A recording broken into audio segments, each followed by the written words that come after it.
The idea of the piston rings are to completely seal the gap between the piston and the lower half of the engine. These are vital for the compression of the engine. If the piston rings aren't doing their job, then you could get oil into the combustion chamber, which could cause a smoky exhaust. Or if the piston rings are too wide, then it could scrape up the side of the cylinders and cause your engine to fail. Now, because I haven't bought new piston rings, we're going to be using the piston rings which have already come out of that cylinder block, which were on the old pistons, if that makes sense. But there is a way of measuring them to make sure that they're going to work. Here is the top piston ring, which goes on the top of the piston. Not this piston though, because this is the one that we're not putting in.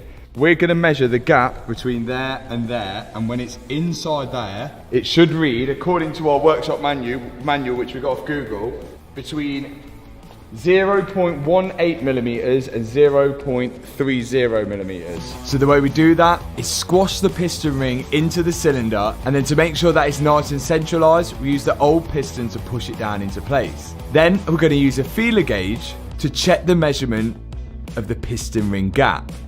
But if we get this one in, it's no good. You can see how small the gap is here, but this feeler gauge won't quite fit in the gap, which is good news, because that's the wrong size. 2.5. Yeah, look at that. That's good. The measurement of 0.25 millimeters just fits in the gap.